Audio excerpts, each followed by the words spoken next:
más a este podcast Ecoterromanticismo, espacio donde exploraremos la pasión, la belleza y el misterio de uno de los movimientos más intensos de esta revolución, que es el romanticismo. En este episodio nos adentraremos en el romanticismo en el arte, movimiento que transformó la manera de representar el mundo y los sentimientos humanos.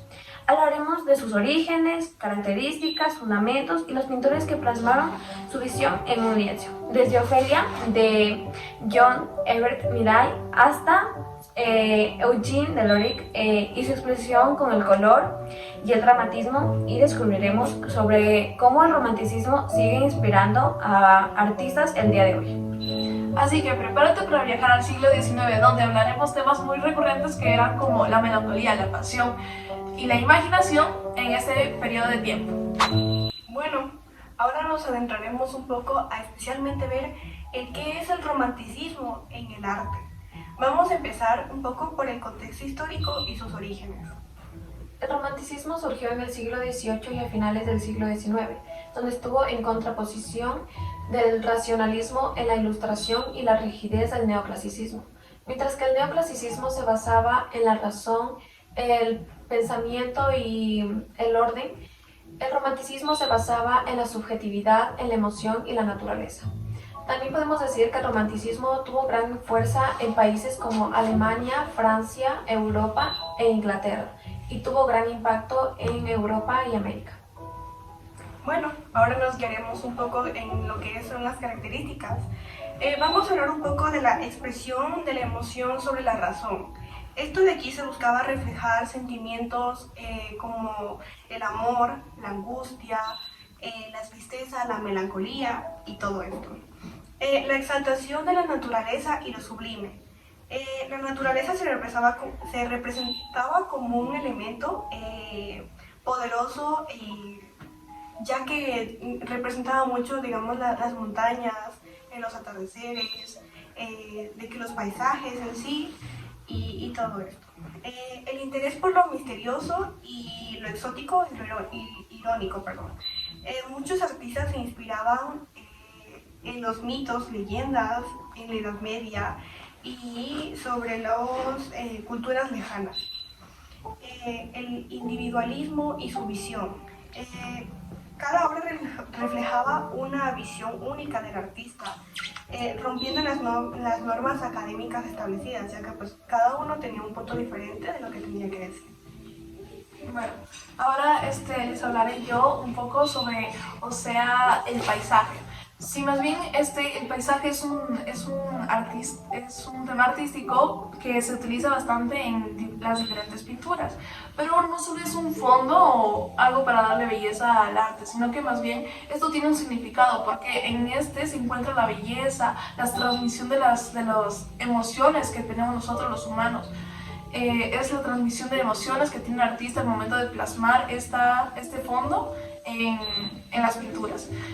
Aparte de eso, esto también tenemos que ver con la melancolía y lo trágico. La soledad. Y la soledad, claro. Y la soledad, en donde estos eran temas recurrentes para hacer estas pinturas. Esto también podemos reflejarlo, o también ya hablaremos de esto más adelante en la obra de Ofelia. En la obra de Ofelia, que ya les hablará mi compañerita Fernanda. Ya, bueno, yo hablaré de la influencia del romanticismo en el arte posterior. Bueno, el romanticismo ha dejado una gran huella en el arte y también ha dado camino a otros movimientos posteriores, como es el realismo, el simbolismo, el cine y la fotografía. Como ya mencionaba mi compañera Ashley, pues la naturaleza tiene mucho que ver, ya que no solamente es un fondo, como yo le decía, sino que también es en sí, esta naturaleza explora la estética y los temas románticos, ¿ya? Como la naturaleza y la lucha del individuo contra su destino, ¿ya? Bueno. Ahora, ¿qué más? Hablar un poco acerca de los artistas que han sido más destacados en estas obras que han sido del romanticismo. Bueno, yo voy a hablar de Ofelia, de John Herbert Millay. Les voy a dar un pequeño contexto. Ofelia fue una obra muy icónica del romanticismo tardío. Bueno, esta gran obra se basa en Hamlet de Shakespeare, ¿ya? Les voy a dar un pequeño contexto. Ofelia, al ver que su padre murió en manos de su amado Hamlet, literalmente pierde la razón y dice, no, Dios mío, ¿qué pasó? Entonces como que va y se ahoga en un río. Bueno, literalmente asombroso. Imaginemos esta gran escena. Una joven flotando en un río, rodeada de flores, con su mirada perdida y un vestido que se expande en el agua como un fantasma. Su expresión está tranquila, pero no, esperemos. La tragedia está a punto de ocurrir. ¿Quién es ella? ¿Por qué su imagen ha obsesionado artistas y espectadores por más de 150 años? Les dejaremos una foto aquí. Ya. Bueno, antes de responder, viajemos un poquillo en el tiempo. Estamos en 1851, plena era victoriana, vestidos preciosos y todo muy, ¿cómo es? Icónico, exacto. Entonces, hay un grupo de artistas rebeldes, los cuales quieren romper las reglas, volver a los detalles minuciosos en sí, el expresionismo al extremo. Y aquí entra en juego un joven prodigio que decide pintar la muerte de Ofelia, la trágica heroína de Hamlet de Shakespeare. Pero ojo, esta no es solo una ilustración cualquiera. No. Millais se obsesionó literalmente con cada detalle, al punto de que quería pintar cada hojita, cada brisa de hielo que pasaba por este lugar. Él se la pasó meses pintando en un río Surrey en Inglaterra, ¿ya? Tanto que el agua literalmente se estancó y llegaron obviamente pues bichitos, ranitas y todo eso. Luego cuando tocó pintar a Ofelia, si ya por sí el paisaje es extremo, imagínate cómo iba a ser con el modelo, ¿ya? Entonces su modelo fue Elizabeth Sidal, la cual tuvo que posar en una bañera durante horas en agua helada. El resultado, obviamente, que se enfermó y su padre le dijo, no, pues, ¿cómo vas a hacer esto? Obviamente tuvo que pagar los gastos médicos y su padre, literalmente, y su padre casi le arma un escándalo ahí para que le pague. Bueno, pero aquí no acaba lo interesante de esta gran pintura, no. Esta pintura está cargada de símbolos que cada detalle plasmado en esta obra tiene un significado. Hablaré yo específicamente de las flores, ya que para Millais cada detalle era muy importante, ya que eso le daba vida a su obra. Por ejemplo, las amapolas representan la muerte, las violetas la fidelidad a su pintura y las rosas la juventud efímera. Este es un lenguaje visual que complementa en Hamlet de Shakespeare, esto es. Y si creen que la historia de Elizabeth Sidal acaba ahí, pues no, ella al final también tuvo un destino muy trágico, ya que murió por una sobredosis de laudano y su esposo, el poeta pintor Dante Gabriel, hizo algo sacado literalmente de película. Exhumó su cuerpo solamente para recuperar los poemas que le había escrito. Así que podemos decir que Ofelia no tan solo es una pintura linda, bonita, no, es un reflejo del romanticismo trágico, de su época y de una historia de arte, muerte y obsesión que sigue cautivando hasta el día de hoy. Ahora yo les voy a hablar sobre Francisco de Goya. Nació en 1746 y 1828. Francisco fue un español pintor donde él viajó a Italia para perfeccionar sus pinturas, sus obras.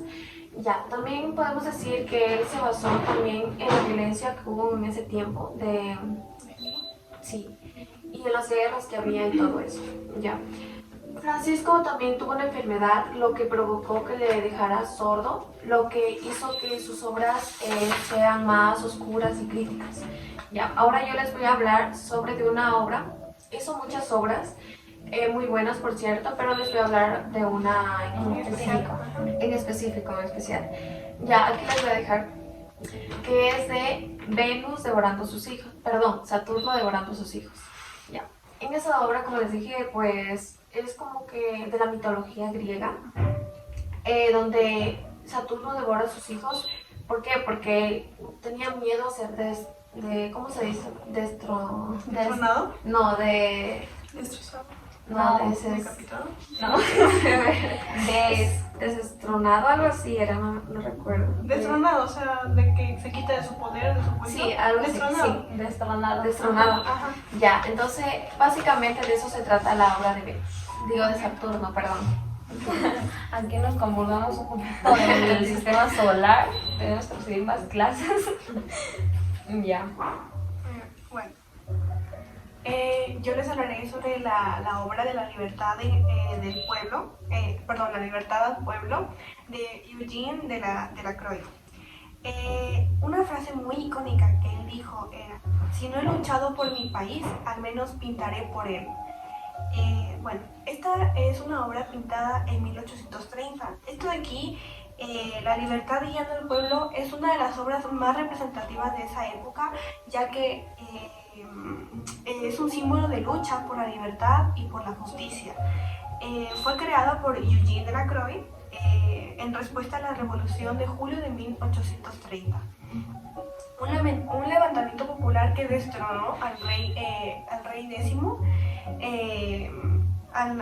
al rey Carlos X, y llevó al poder a Luis Felipe de Orlando. Y bueno, esta de aquí es la obra. Bueno, ahora les daré un contexto histórico por el cual se vino a crear en sí esta obra. A principios del siglo XIX, Francia vivía un periodo de inestabilidad política tras la caída de Napoleón. En 1830, el rey Carlos X intentó restaurar el absolutismo con leyes que restringían la libertad de prensa y el derecho al voto. Esto provocó una revolución en París en los días del 27 al 29 de julio de 1830. Conocida como más popularmente esta época como las tres gloriosas jornadas, donde el pueblo se levantó como a reclamar al gobierno y todo eso. Hizo una huelga. Ajá. Bueno, Delacroix, aunque no participó directamente después de estos sucesos, obviamente, quiso capturar el espíritu revolucionario de esta pintura, que representó la unión del pueblo francés en defensa de su país, de su ciudad, perdón.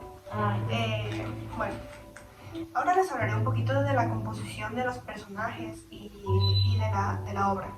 La libertad, representada como una mujer con el pecho descubierto, en la parte de aquí que lleva como una túnica, algo así, lleva una bandera tricolor.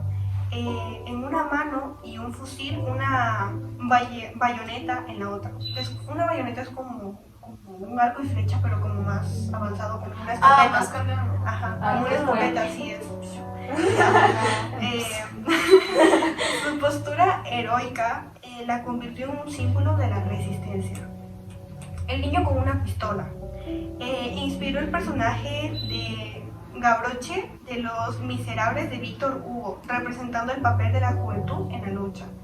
Y bueno, la burguesa con un sombrero de copa. Esto de aquí muestra que la revolución no solo involucró a las clases bajas, sino que también se unieron las clases de la burguesía liberal para poder defender al pueblo. Los caídos en el suelo, los símbolos del sacrificio y la libertad que hicieron por su pueblo. Un legado muy importante que dejó es la pintura fue adquirida en el gobierno francés de 1831, pero permaneció oculta durante años por temor a nuevas revueltas, o sea, de que por eso se vuelva a crear un nuevo conflicto. Fue ocultada durante un tiempo. Hoy en día se encuentra en un museo de Louvre, siendo una de las obras más visitadas.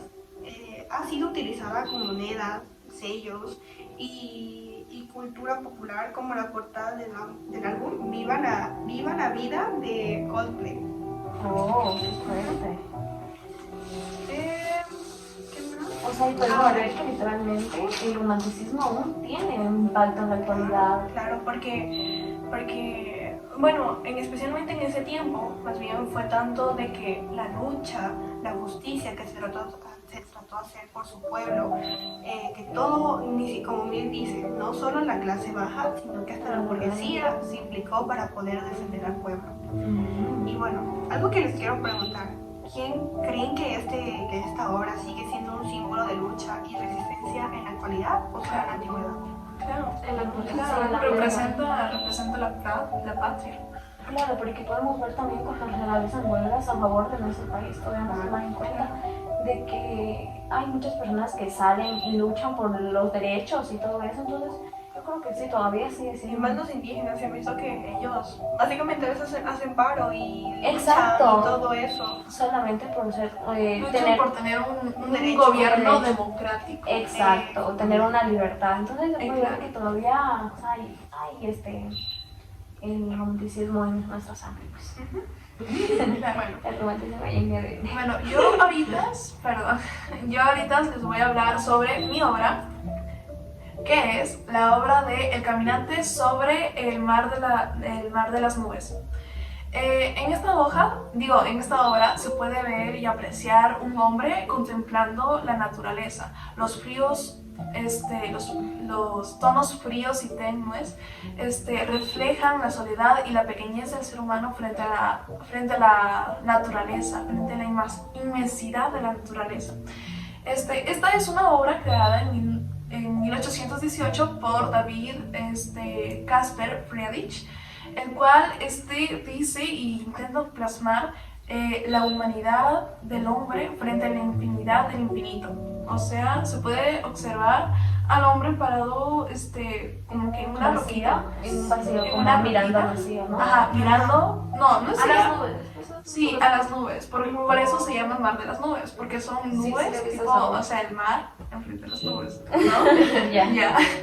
Y buscaba conectar las emociones, la soledad, la melancolía con las emociones del ser humano, con la naturaleza, relacionarlas. Recordemos que el romanticismo no solamente habla sobre el romanticismo, sobre el amor, sino también habla sobre el patriotismo, el Y nacionalismo. el romanticismo tiene todavía diferentes lados, como vemos Claro. ahí el lado trágico, patriotismo, o sea, no solo, Toda la exacto, lucha, la justicia. no solo, como dice mi compañera, no solamente se basa en el amor, no, tiene muchos lados que son muy significativos y como decíamos, aún se siguen viendo en la actualidad. En la actualidad, ajá, y son símbolos patrios también. Y ya, solo eso, que esto es una gran obra muy, muy bonita y podemos encontrar, es bastante filosófica, les invito a que la vayan a buscar, la investiguen, o sea, se relacionen más con la filosofía de esta obra, tiene muchos aspectos y muchos puntos de vista, depende de la perspectiva de cada quien. Claro. Claro. Bueno, ahora que me vas a hablar un poco de su impacto y legado que dejó el arte en el romanticismo. A ver, chiquillas, yo les pregunto, ¿cómo creen que el romanticismo ha influido en el arte posterior? Bueno, yo creo que abrió las puertas a movimientos como el expresionismo y el simbolismo, en donde las emociones y la subjetividad siguen siendo los protagonistas. Totalmente. Además, la idea del arte que puede expresarse a través de las emociones del artista sigue siendo fundamental todavía en el arte contemporáneo.